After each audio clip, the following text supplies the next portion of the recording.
नमस्कार, हमारे बिहार में आपका स्वागत है। मैं राहुल ओझा आपके साथ। मुजफ्फरपुर में इंडस्ट्रियल एरिया के फेज 2 स्थित एक स्नैक्स फैक्ट्री का बॉयलर ब्लास्ट कर गया, जिसमें अब तक 7 लोगों की मौत हो चुकी है, जिसकी पुष्टि भी हुई है। रविवार के सुबह हुए ब्लास्ट में कई लोग जख्मी भी हुए हैं, जिन्हें नजदीकी अस्पताल में भर्ती कराया गया है। जो तस्वीरें सामने आई है उसमें फैक्ट्री तहस नहस दिख रहा है। स्थानीय लोगों ने बताया कि ब्लास्ट के समय ऐसा लगा जैसे भूकंप आया हो।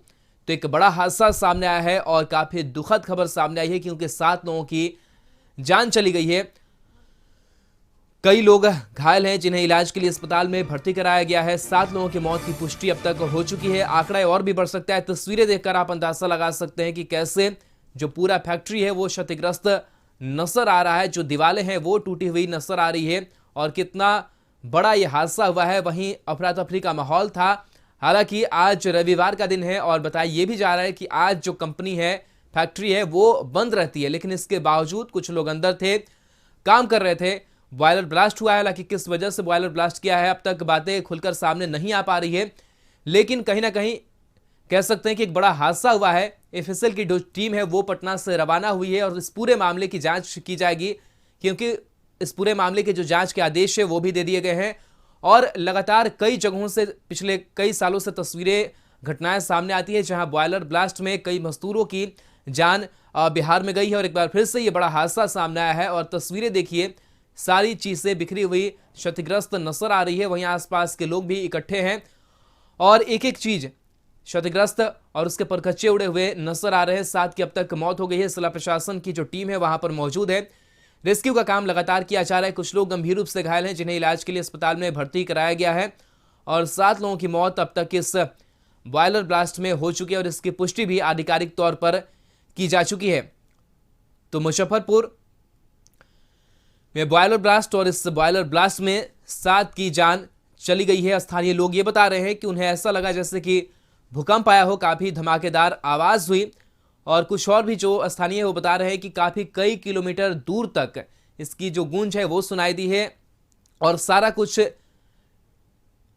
भूकंप जैसा लगा।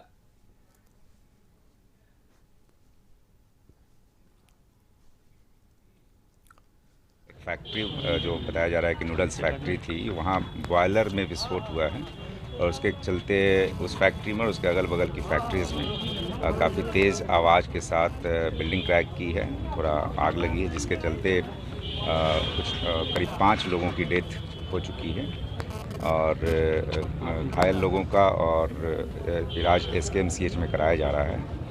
वर्तमान में एक एक जगह हम लोग देख रहे हैं कि और भी किसी कैजुअलिटी की बात हो तो वो हम लोग लगातार चेक करा रहे हैं।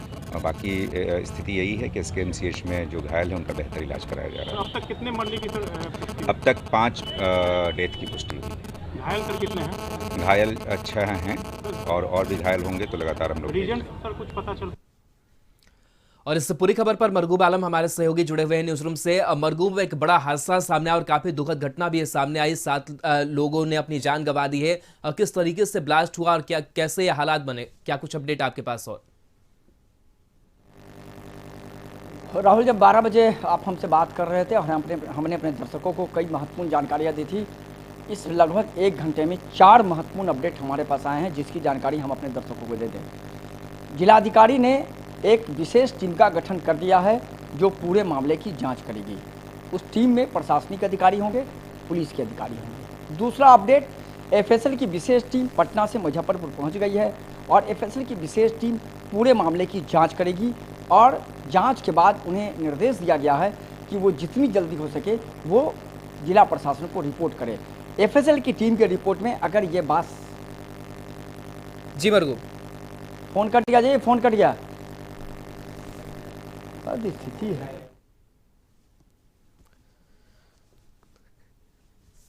तो ये तस्वीर हम आपको दिखा रहे हैं कि किस तरीके से इस बॉयलर ब्लास्ट के बाद से जो घटना है और जो हालात कैसे बने हुए हैं। एफएसएल की अब जांच होगी। यहां से टीम रवाना हो चुकी है और इस पूरे मामले की उच्च स्तरीय जांच के जो आदेश है वो दे दिए गए हैं। यह पता लगाने की कोशिश की जाएगी कि आखिर लापरवाही किस स्तर से हुई है। जब रविवार का दिन है, फैक्ट्री बंद रहता है, स्नैक्स वहाँ पर का काम जो है वो ठप रहता है, इसके बावजूद लोग अंदर गए हैं। मशीन चालू की गई है और इस बॉयलर में ब्लास्ट कैसे हुआ है तमाम जांच का विषय है। लेकिन तस्वीरें आपको लगातार दिखा रहे हैं, सारी चीज़ें क्षतिग्रस्त नजर आ रही है और इंडस्ट्रियल एरिया के फेज 2 में बॉयलर फटा और 3 तस्वीरें अलग अलग, जहां पर इस हादसे के बाद से अफरा तफरी का माहौल और कई घायलों को इलाज के लिए अस्पताल में भर्ती कराया गया है और इस पूरे मामले की अब जांच की जाएगी। साथ ही साथ मुआवजे की भी जो घोषणा है वो मृतकों के परिजनों के लिए हो सकती है, क्योंकि बड़ा हादसा सामने आया है और इस हादसे में कई लोगों ने अपनी जानें गंवा दी है। आंकड़ा और बढ़ सकता है। 7 की मौत की अब तक पुष्टि जो है वो हो चुकी है और कई घायल हैं जिन्हें इलाज के लिए अस्पताल में भर्ती कराया गया है। एक बार फिर से रुक करेंगे मरगूब के पास। मरगूब, आप बता रहे थे कि अब एफएसएल की टीम जो है वो जांच कर रही है, जांच आगे बढ़ रही है इस पूरे मामले को लेकर। जी हाँ, देखिए एफएसएल की विशेष टीम जो गई थी वो पटना से पहुंच गई है और उसे जांच का निर्देश दिया गया है। उनको उसे कहा यह भी निर्देश है कि जितनी जल्दी हो सके आप एक रिपोर्ट जिला प्रशासन को दें। उससे यह पता चलेगा कि विस्फोट बॉयलर के साथ साथ और कहाँ हुआ और पूरे मामले में जो प्रशासन की टीम है, जिसमें पुलिस के अधिकारी भी शामिल हैं, प्रशासनिक अधिकारी भी शामिल हैं, उनको शामिल किया गया है। और वो इस बात पर जाँच करेगी कि क्या ये दुर्घटना है, घटना है या लापरवाही है। लापरवाही शब्द का मैं इसलिए प्रयोग कर रहा हूँ कि अब पूरे जो तकनीकी तौर पर जो लोग वहाँ काम कर रहे हैं उन सभी से पूछताछ की जाएगी कि तकनीकी तौर पर जो फैक्ट्रियाँ चलती हैं तो किसी भी कोई भी जो बॉयलर है, जैसे मान लीजिए कि कोई भी टैंक है, बॉयलर है, उसकी सर्विसिंग कितने कितने दिनों को होती है।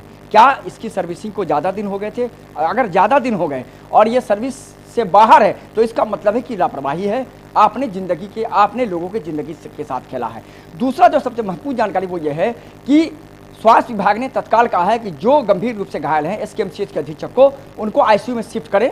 2 लोगों को आईसीयू में शिफ्ट किया जाए जो मेरे पास जानकारी है, अन्य लोगों का इलाज इमरजेंसी में चल रहा है। इसके साथ साथ कहा गया है कि जो घायल हैं उनकी सूची बना करके तत्काल स्वास्थ्य विभाग और राज्य सरकार को उपलब्ध कराने के लिए, क्योंकि आप मुजफ्फरपुर के डीएम परनम कुमार के उस बयान को गौर से सुनिए। उन्होंने कहा कि अभी ये देखा जा रहा है कि और कितने लोग घायल हैं। उन्होंने ये भी कहा कि मौत का आंकड़ा अभी देखना पड़ेगा क्या है, लेकिन तत्काल 5 है, लेकिन हमारे जो सूत्र बता पा रहे हैं वो 7 लोगों की मौत बता पा रहे हैं। 2 की आधिकारिक पुष्टि नहीं अभी तक। राहुल, देखिए इस पूरे मामले में 2-3 महत्वपूर्ण चीज़ें हैं। पहला यह है कि इस पूरे मामले में पुलिस एक एफआईआर दर्ज करेगी।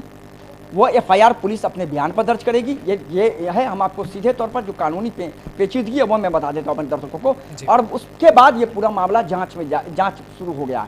जांच में एसएसपी मौके पर हैं, डीआईजी मौके पर हैं, कमिश्नर पहुंच रहे हैं, डीएम पहुंचे हैं, मैंने पहले ही बताया था।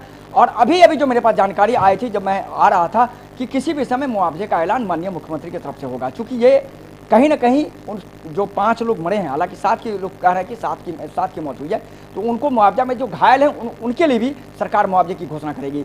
उनका इलाज अच्छे ढंग से हो, बिल्कुल उनका इलाज फ्री हो, कराने का निर्देश दे दिया गया है। और फिलहाल इस पूरे मामले में एसकेएमसी अधीक्षक को कहा गया है कि कोई भी लापरवाही इलाज के दौरान न बरता जाए। पूरे मामले की जांच में 3-4-5 दिन लगेंगे। 3-4-5 दिन में रिपोर्ट आ जाएगा। रिपोर्ट आने के बाद ही पूरे मामले में अगर ये लापरवाही हुई तो कार्रवाई होगी, क्योंकि जो संचालक हैं, जो फैक्ट्री के मालिक हैं, उनके खिलाफ कार्रवाई असंभावी है। लेकिन इतना तय है राहुल कि इस तरह की जो घटना होती है, जो हमने कुछ तकनीकी लोगों से बातचीत की, इस तरह की घटना में सामान्यतः लगभग 75% से ज़्यादा घटना लापरवाही होती है। 25% ऐसी घटना होती है कि किसी टेक्निकल फॉल्ट की वजह से बॉयलर फटता है। फिलहाल इस पूरे मामले में 3-4-5 दिन इंतजार करना पड़ेगा। एफएसएल की टीम और जिला प्रशासन की टीम अपनी रिपोर्ट देगी, उस आधार पर कार्रवाई होगी। लेकिन एक मामला बेला ओपी में आज शाम तक दर्ज होगा, उसी के बाद पुलिस अपनी ओर से अलग कार्रवाई करेगी। तीन जांच होगी। एफएसएल अलग जांच करेगी, विशेष टीम जो बनाएगी वो अलग जांच करेगी, पुलिस की जांच अलग चलेगी। और फिर तीनों की रिपोर्ट आने के बाद यह पता चल पाएगा कि क्या लापरवाही है, क्या अनान्यास दुर्घटना थी। फिलहाल इस पूरे मामले में स्वास्थ्य विभाग की तरफ से विशेष निर्देश का पालन करते हुए स्वास्थ्य विभाग ने तत्काल सभी घायलों को शिफ्ट किया है। 2 लोगों को आईसीयू में शिफ्ट किया है। एफएसएल की टीम की रिपोर्ट का इंतजार करना पड़ेगा। जांच के आदेश दिए गए हैं।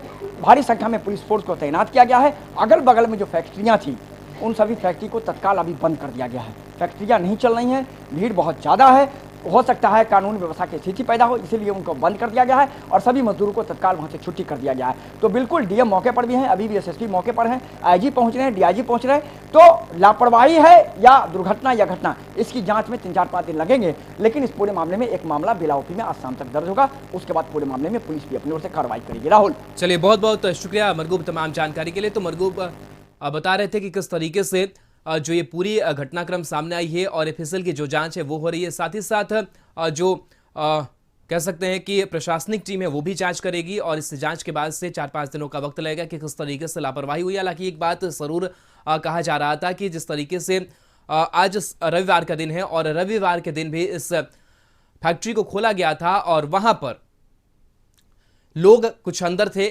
20 से 30 की संख्या थी इनकी और वहां पर काम किया जा रहा था।